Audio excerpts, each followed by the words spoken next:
Bapak Ibu, puji syukur bagi kita semua, kita dalam keadaan sehat yang luar biasa ya. Kita percaya bahwa kita mendapatkan berkat yang berlimpah atas kehidupan kita, walaupun ya hari-hari dan belakangan ini saya tergelitik oleh banyak hal yang di negara kita ini ya. Saya ada berpikir negatif terus, berpikir beberapa bulan ini, gara-gara melihat berita di negara kita ini, ya kita tahu ya banyak korupsinya, ya pajak makin naik, usaha makin lesu dan lain-lainnya. Nah, tapi saudara-saudara yang kasih dalam Tuhan, biarlah hari ini menjadi hari yang diberkati oleh Tuhan, amin. Kita hari ini dikuatkan oleh Tuhan, biarlah melalui kebenaran firman Tuhan ini, kita selalu hidup mengasihi Tuhan. Baik saudara-saudara yang dikasih dalam Tuhan, kita tahu bahwa di dalam kehidupan kita, pasti kita tidak mungkin hidup kita ini mau yang buruk-buruk ya. Tapi kita pasti ingin sesuatu hal yang baik-baik saja terjadi dalam hidup kita ya. Saya percaya bahwa kita semua menginginkan itu semua. Baik itu kebahagiaan, baik itu kesuksesan, maupun segala sesuatu yang menurut kita baik dalam hidup kita, pasti kita ingin mencapai itu. Dan satu hal di kekristenan yang harus kita ingat, bahwa ada satu kebaikan yang harus kita dapat, yaitu kebebasan, saudara. Ya, kita tanggal 17 Agustus kemarin, kita barusan merayakan kemerdekaan Republik Indonesia ya. Artinya hari kebebasan Indonesia dari penjajahan zaman dulu, zaman Belanda.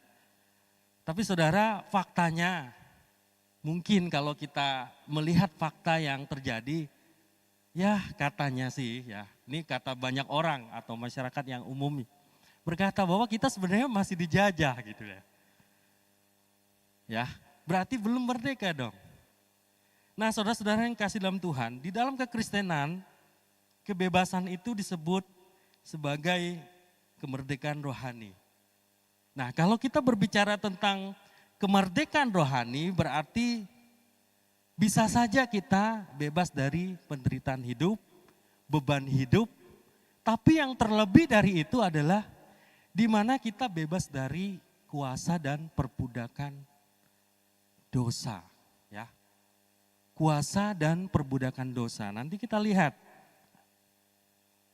ya, apa itu penguasa, apa itu perbudakan dosa. Saudara-saudara yang kasih dalam Tuhan, kalau begitu kita akan bertanya dalam diri kita. Tuhan Yesus 2000 tahun yang lalu mati bagi kita, menembus dosa kita. Lalu apa gunanya dong? Ya, kalau hidup kita seperti kemerdekaan yang kita rayakan kemarin, belum bebas dari kuasa perbudakan itu. Berarti kita juga belum merdeka. Berarti kita belum bebas. Ya. Nah, apa sebetulnya yang terjadi? Apakah itu salah Tuhan? Tidak. Lalu kita bertanya dalam diri kita, di pihak kita. Berarti ada yang salah di pihak kita. Ya. Artinya bahwa ketika Allah menganugerahkan anugerah itu secara cuma-cuma kepada kita, penebusan dosa itu berarti ada tanggung jawab yang harus kita lakukan, saudara. Nah, saudara-saudari kasih dalam Tuhan, jadi apa gunanya? Sebelum kita masuk di dalam pembahasan itu, kita harus tahu dulu bahwa ada sebab utamanya, saudara. Sebab utamanya orang atau kekristenan kita tidak lepas dari kuasa dan perbudakan dosa itu. Ya, setidaknya ada beberapa hal yang penting, penyebab utama yang kita lihat. Yang pertama adalah kita gagal dalam hidup pertobatan yang benar. Ya, artinya bahwa pertobatan kita bukan lahir dari niat baik kita, saudara. Artinya kita tidak mau benar-benar berubah. Sehingga kemerdekaan itu, kebebasan itu belum sepenuhnya kita dapat. Ya. Yang kedua, kita gagal dalam proses pertobatan yang sesungguhnya, saudara. Artinya pertobatan kita hanya seremonial dan hanya bersifat ritual, atau kita boleh katakan kita sudah dibaptis, kita merasa sudah cukup. Padahal nanti kita lihat, ada yang dikatakan oleh Yohanes Pembaptis menyinggung tentang baptis air, baptis roh, dan baptis api. Baptisan roh, air, ada roh, dan ada api. Saudara-saudara yang kasih dalam Tuhan, yang ketiga, penyebab utamanya adalah kita gagal dalam berkomitmen dan janji kepada Tuhan, saudara. Jadi tujuan dari pertobatan itu gagal kita, saudara. Artinya sebenarnya ketika kita bertobat, itu ada visi, ada tujuan yang harus kita capai, yaitu pertobatan yang sejati, saudara. Nah, sebab-sebab utama inilah yang menyebabkan kita sebenarnya tidak mengalami kebebasan itu. Dan tidak mengalami kemerdekaan itu, saudara. Seperti yang pada waktu lalu kita memperingati Hari Kemerdekaan Republik Indonesia. Dan masih kita rasakan hari ini ya. Begitu juga sebab-sebab utamanya inilah yang membuat bangsa ini merasa juga tidak bebas atau tidak merdeka. Ya, saudara. Nah, kalau begitu tuh kita akan ingin mengetahui jawaban dari kebenaran firman Tuhan hari ini. Biarlah kita belajar bersama-sama, kita ingin baca dalam Injil Matius pasal 3 ayat 1 sampai 12. Kita buka bersama ya. Kita mau mencari jawaban. Kenapa seseorang itu atau kekristenan kita belum bebas atau belum merasakan kemerdekaan sejati. Hari ini saya memberi tema tentang pertobatan yang benar adalah kunci kemerdekaan, saudara. Ya. Jadi kita belajar dari firman Tuhan hari ini. Kita baca di dalam Injil Matius pasal yang ketiga ayat 1 sampai 12. Seperti biasa kita baca bergantian ya, supaya saya membaca, saudara-saudari juga membaca, oke? Kita baca bersama-sama dengan suara yang lantang ya. Yohanes 3 ayat 1 sampai 12. Ayat 1 ya, nanti saudara-saudara ayat 2. Pada waktu itu tampillah Yohanes Pembaptis di padang gurun Yudea dan memberitakan,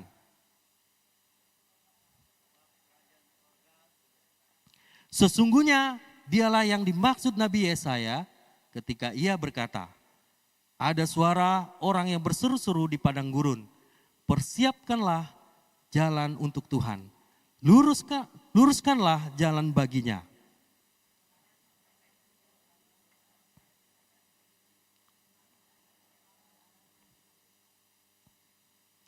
Maka datanglah kepadanya penduduk dari Yerusalem, dari seluruh Yudea, dan dari seluruh daerah sekitar Yordan.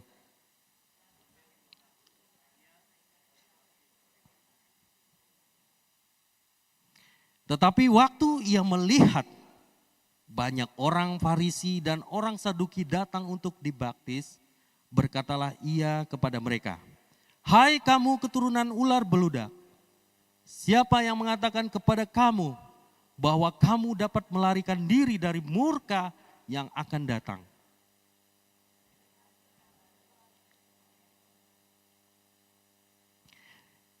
Dan janganlah mengira bahwa kamu dapat berkata dalam hatimu, Abraham adalah bapa kami. Karena aku berkata kepadamu, Allah dapat menjadikan anak-anak bagi Abraham dari batu-batu ini.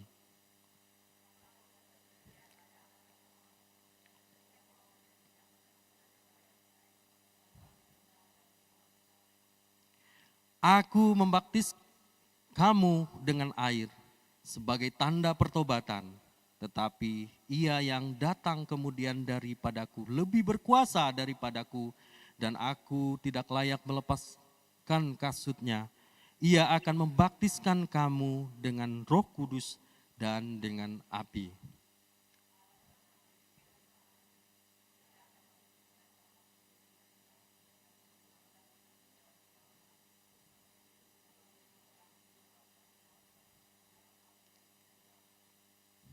Baik, jemaat Tuhan yang diberkati, sebagai umat gereja atau sebagai anak-anak Tuhan yang sudah lama ya berbakti menjadi orang Kristen, menjadi Kristen pengikut Kristus ya, harusnya kita memiliki pertobatan yang benar di hadapan Tuhan. Sehingga apapun terpaan dunia, apapun keadaan dunia menggoyah hidup kita, iman kita tetap di dalam Tuhan. Apapun tipu muslihat iblis, godaan apapun, kita tetap di dalam Kristus. Di sini kita melihat ada prinsip pertobatan yang benar, saudara. Agar kita setiap saat setia kepada Tuhan. Nah, berbicara tentang pertobatan, saudara, artinya dimulai dari kita dibaptis, saudara. Artinya tidak ada kemunafikan di dalam diri kita. Artinya ketika kita dibaptis, bukan hanya sebuah status, bukan hanya sebuah pengakuan gereja saja, saudara. Namun di dalamnya sebenarnya jangan ada sebuah kemunafikan. Karena ketika seorang Yohanes Pembaptis dipakai oleh Tuhan, dipanggil oleh Tuhan menjadi nabi yang diutus oleh Tuhan, ia membuka jalan bagi pertobatan itu. Bagi banyak orang pada waktu itu ya. Saudara-saudari, artinya hanya pertobatan yang sungguh-sungguh dan benar-benar itu merupakan kemerdekaan secara pribadi buat kita. Tanpa pertobatan yang murni itu, maka tadi sebaliknya, saudara, kita dikuasai dan diperbudak oleh dosa. Ya. Kita yakin dengan pertolongan Tuhan, dengan hikmat yang daripada Tuhan, dan kasih Tuhan pasti menolong kita. Namun satu sisi sebenarnya kita bukan mengesampingkan kuasa daripada Roh Kudus. Bukan kita mengesampingkan kuasa peran daripada Roh Kudus untuk selalu mengingatkan kita untuk bertobat. Tetapi saudara, bahwa ketika kita bertobat, ketika kita dibaptis itu hanya baru permulaan, saudara. Ya. Maka kami dorong jemaat Tuhan untuk setia datang ke gereja, untuk berdoa, untuk bersekutu dengan orang-orang percaya. Itu artinya supaya dalam pertobatan kita itu terus menerus disempurnakan oleh Kristus. Itu hanya pembukaan, saudara. Ya, gereja ini hanya pembukaan. Tetapi Allah dalam Roh Kudus itu yang sesungguhnya menyempurnakan kita. Amin. Jadi baptisan kita, baptisan selam kita itu hanya pembukaan, saudara. Artinya itu hanya permukaan untuk kita bertobat. Seperti Yohanes membuka jalan dalam pertobatan, ia membaptis dengan air. Begitu juga hamba-hamba Tuhan mungkin di gereja ini membaptiskan kita dengan air. Kenapa saya menekankan ini, saudara? Nanti kita lihat bahwa Yohanes Pembaptis juga menekankan itu kepada bangsa Yahudi. Terkhusus kepada orang Farisi, orang Saduki. Kenapa kepada mereka? Nanti kita lihat. hari ini terkhusus untuk jemaat di sini. Saya mengatakan bahwa mari status kita jadi orang yang sudah baptis tidak cukup dari itu tuh. Untuk kita diselamatkan oleh Tuhan. Tetapi ada juga Paulus mengatakan, kerjakanlah keselamatan itu. Saudara-saudara yang kasih dalam Tuhan, di sisi kita orang percaya ada tanggung jawab atau ada peran kita sebagai anak Tuhan. Kita diberi anugerah, keselamatan daripada Tuhan. Di dalam bahasa aslinya itu disebut katergon. Katergon itu mengerjakan keselamatan itu. Istilah ini memang banyak ditemukan di Perjanjian Baru ya, terutama di surat Paulus untuk jemaat di Filipi. Kita baca di Filipi pasal 2 ayat 12 ya. Saya akan membacakannya. Karena itu saudara-saudaraku yang terkasih, sama seperti kamu selalu taat, demikian hendaknya kamu juga sekarang bukan saja di hadapanku, tetapi jauh lebih lagi di hadapan Tuhan. Kerjakanlah keselamatanmu dengan tekun dan gentar. Saudara-saudara yang kasih dalam Tuhan, di sini kalau kita simpulkan, kata daripada ergon itu adalah berarti menyelesaikan pekerjaan hingga tuntas atau melaksanakan tanggung jawabnya dengan sungguh-sungguh. Ya. Jadi bahwa saudara-saudari, anugerah yang diberikan oleh Tuhan itu walaupun itu bukan hasil usaha kita, namun itu pemberian secara cuma-cuma oleh Tuhan, yaitu anugerah dari Tuhan. Tidak berarti seorang yang harus mendapatkan keselamatan itu melalui usahanya sendiri, saudara. Ya. Sekali lagi, keselamatan itu bukan hasil usaha kita, tetapi ya, peran dan kehidupan dalam kehidupan kita sebagai orang yang menjalankan nilai-nilai keselamatan itu. Ya. Yaitu di mana kita tentunya mengasihi sesama, tentunya kita melayani Tuhan dan menjauhi dosa itu. Saudara-saudari, proses pengudusan itu juga kita percaya bahwa terus menerus. Tetapi dalam keselamatan itu kita harus menunjukkan tanggung jawab kita dalam peran kita sebagai orang Kristen atau orang yang percaya kepada Tuhan, harus menunjukkan rupa-rupa karakter Kristus di hidup kita. Sehingga apa, saudara? Dampaknya kepada gereja, dampaknya kepada keluarga kita, dampaknya kepada hidup kita sehari-hari.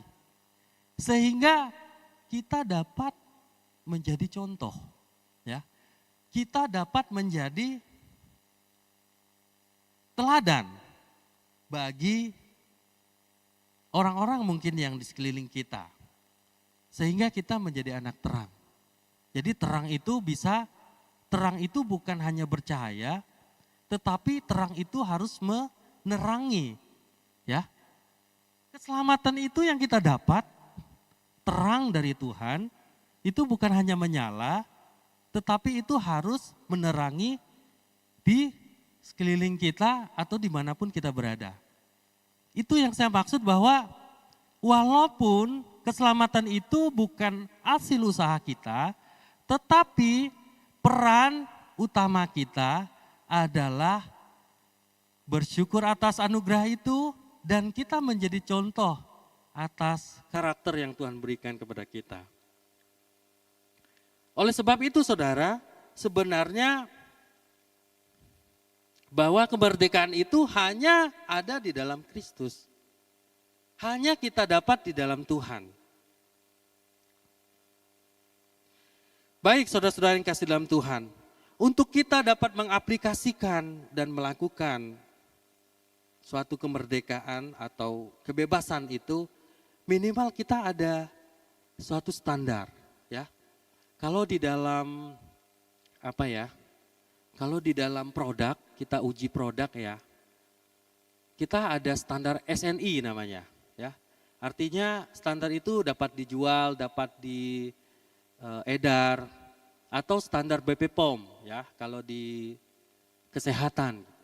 Artinya produk itu bisa dapat kita edar, kita jual dan teruji dan bisa dikonsumsikan oleh publik. Di dalam pertobatan kita, di dalam kehidupan kita juga tidak hanya mengatakan bahwa keselamatan itu dari Tuhan, lalu kita menjadi orang yang percaya, kita melakukan hal yang baik, kita melakukan pelayanan bagi Tuhan, tetapi kita juga ada standar minimal yang perlu kita contohin. Kepada siapa? Kalau tidak ada nilai, berarti kepada orang yang terlebih dahulu mendapatkan kemerdekaan itu atau mendapatkan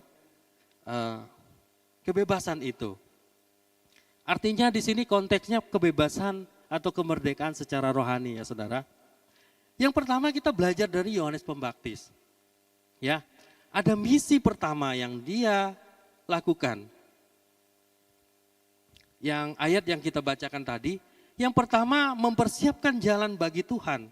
Artinya membuka pertobatan pertama yang sudah saya singgungkan tadi. Bagi banyak orang di wilayah yang tadi ada Yerusalem, Yudea, Yordan dan banyak bagi bangsa Yahudi pada waktu itu. Namun yang menarik di sini saudara, ada perkataan atau ada teguran keras dari Yohanes Pembaptis. Ia mengatakan terkhusus ditujukan kepada orang Farisi dan orang Saduki. Mengapa orang Saduki dan orang Farisi ini jadi sorotan penting, saudara? Karena pada waktu itu yang berkuasa secara politik, secara ekonomi, pendidikan itu adalah bangsa Yahudi yang disebut dari kaum Farisi dan kaum Saduki. Namun mereka selalu dikritik dan disoroti saudara. Karena kemunafikan mereka. Jadi mereka hanya dilihat di luar saja. Ibadah rajin, ya. Mereka berdoa rajin, tapi mereka hanya ingin dipuji orang. Mereka hanya ingin dilihat orang.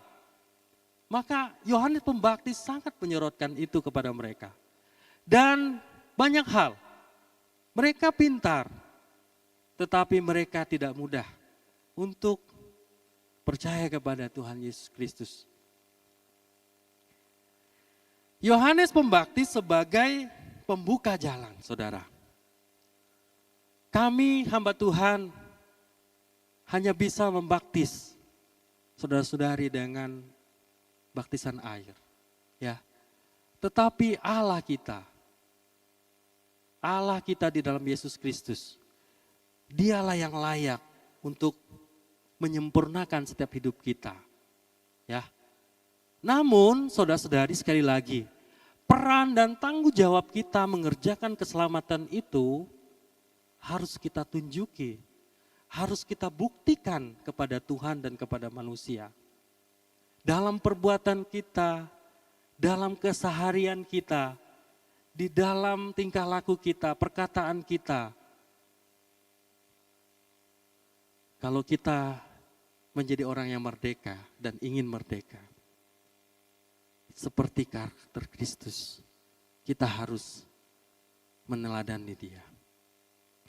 Misi kedua saudara yang Yohanes Pembaptis lakukan adalah di mana ia meneguhkan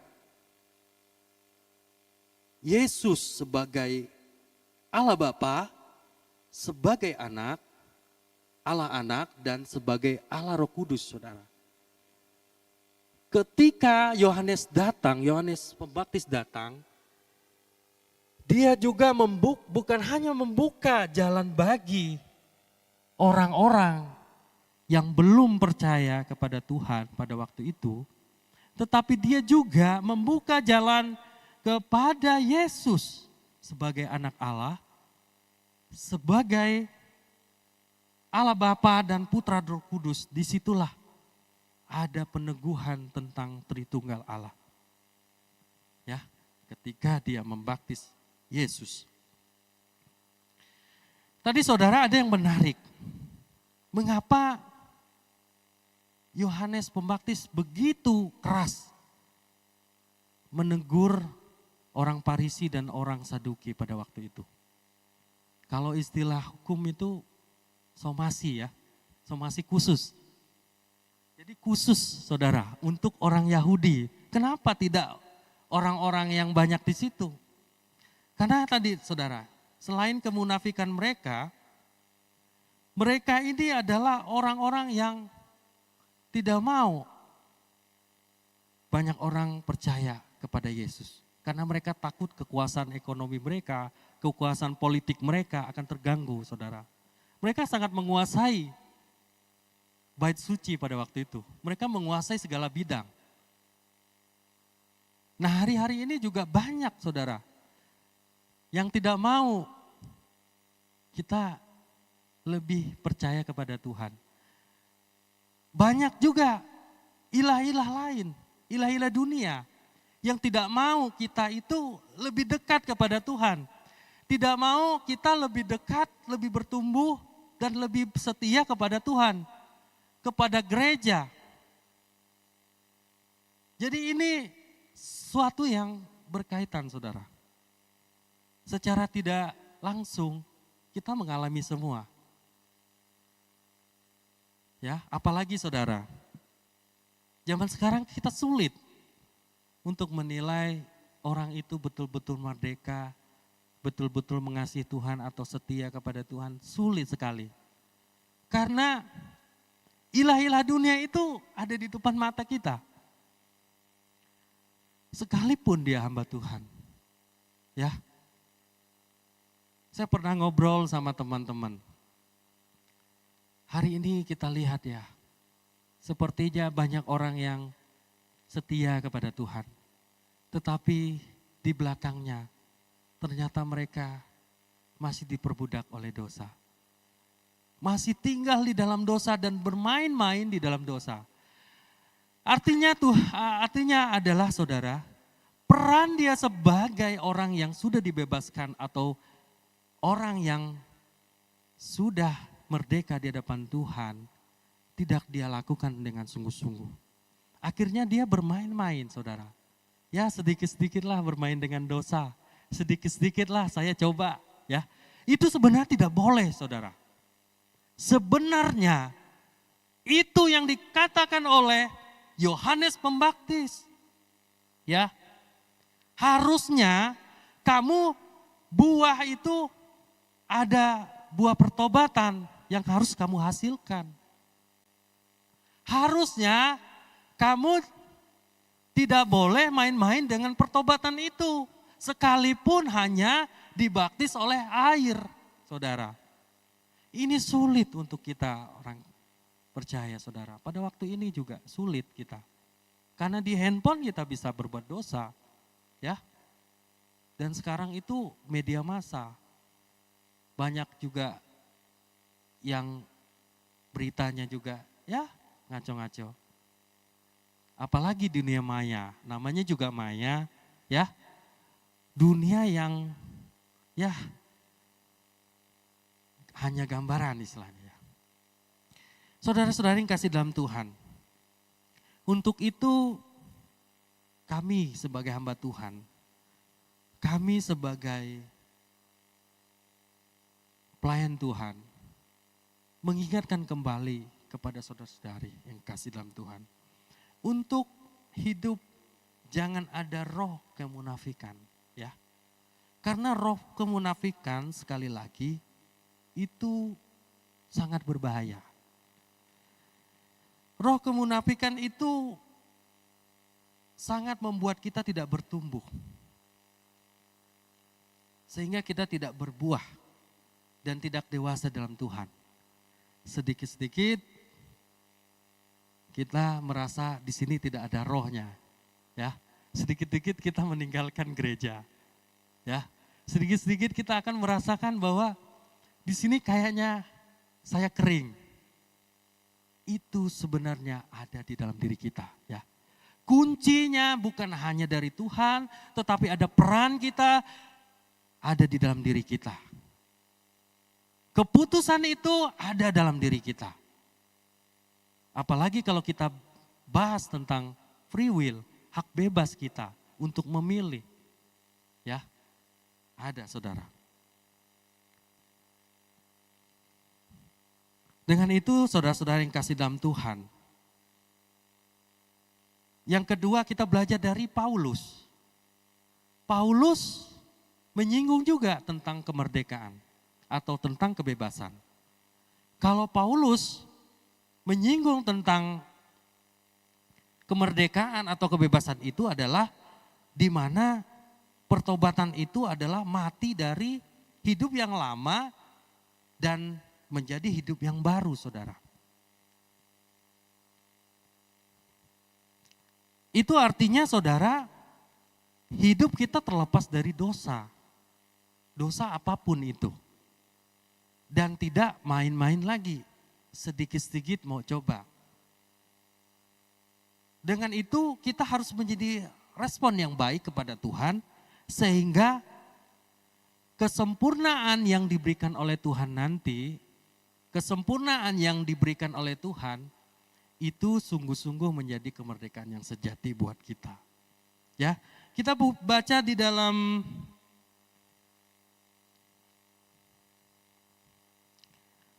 Roma pasal 6 ayat 4 dan 10 ya, sampai 10. Saya akan baca. Dengan demikian kita telah dikuburkan bersama-sama dengan Dia oleh baptisan dalam kematian, supaya sama seperti Kristus telah dibangkitkan dari antara orang mati oleh kemuliaan Bapa. Demikian juga kita akan hidup dalam hidup yang baru, sebab jika kita telah menjadi satu dengan apa yang sama dengan kematiannya, kita juga akan menjadi satu dengan apa yang sama dengan kebangkitannya. Karena kita tahu bahwa manusia lama kita telah turut disalib, supaya tubuh dosa kita hilang kuasanya, agar jangan kita menghambakan diri lagi kepada dosa. Sebab siapa yang telah mati, ia telah bebas dari dosa. Jadi jika kita telah mati dengan Kristus, kita percaya bahwa kita akan hidup juga dengan Dia. Karena kita tahu bahwa Kristus sesudah Ia dibangkit dari antara orang mati, di antara tidak mati lagi, mau tidak berkuasa lagi atas dia, sebab kematiannya adalah kematian terhadap dosa. Satu kali dan untuk selama-lamanya, dan kehidupannya adalah kehidupan bagi Allah. Makna dari kehidupan baru itu, saudara, adalah di mana kita hidup merdeka. Hidup yang sudah tidak lagi dijajah dan dikuasai oleh dosa. Artinya hidup kita betul-betul mengalami pertobatan itu, saudara. Ya, betul-betul mengalami proses ciptaan baru itu. Ya, jadi yang kedua, kehidupan yang baru itu adalah kehidupan yang memperbarui pikiran. Ya, itu salah satu kemerdekaan yang harus kita miliki. Paulus menekankan juga bahwa selain hidup yang baru, ada pembaruan pikiran. Ya, jadi kebebasan itu ada pembaruan pikiran. Artinya, saudara, ketika kita sudah dimerdekakan atau dibebaskan oleh Tuhan, pikiran kita juga berubah. Jadi tidak mau coba-coba dengan dosa. kita harus lawan itu. Karena kita percaya Roh Kudus selalu menuntun kita. Namun sekali lagi, peran dan aktif kita untuk menanggali, untuk menghindari dosa-dosa itu harus ada. Kalau tidak demikian, maka bisa saja kita akan kembali lagi kepada dosa itu. Maka dosa itu memperbudak kita. Ya, memang ini sulit saudara. Bagi orang percaya itu sulit. Susah kita nilai. Kembali lagi. Tapi ini harus kita lakukan. Sehingga kita memiliki buah-buah dari pertobatan itu. Ya. Sama seperti buah-buah roh. Ya, penuh kasih, ya. Penuh kesabaran dan kemurahan, kesetiaan dan penguasaan diri dan lain-lain. Saudara-saudara yang kasih dalam Tuhan, apa yang Yohanes Pembaptis peringatkan kepada orang Farisi dan orang Yahudi, biarlah itu menjadi pelajaran bagi kita. Biarlah itu juga menjadi peringatan bagi kita. Apa yang Paulus beritahukan kepada kita, bahwa kita di dalam mencapai pertobatan dan kemerdekaan itu harus berubah secara hidup kita harus berubah secara pikiran, kita harus berbuah dan lain-lain. Biarlah itu menjadi peringatan dan menjadi peneguhan bagi kita. Sehingga kita boleh dikatakan orang-orang yang merdeka, ya. Orang-orang yang bebas, ya. Kalau orang yang bebas berarti orang yang sudah baik hidupnya, ya. Jadi kalau orang yang sudah merdeka berarti baik hidupnya. Mulai sekarang mari kita teguhkan itu di dalam hidup kita. Biarlah Tuhan selalu menyertai kita, ya. Kita percaya dengan Roh Kudus yang selalu menyertai kita. Amin buat firman Tuhan hari ini. Biarlah menjadi berkat bagi kita semua. Tuhan Yesus memberkati. Mari kita berdoa pada Tuhan. Saya mengajak saudara-saudara untuk berdoa bagi kita. Kita minta pertolongan daripada Tuhan. Kita minta kasih daripada Tuhan untuk menolong kita menjalani semua kehidupan kita bersama dengan Tuhan. Karena kita yakin bahwa karya Tuhan selama-lamanya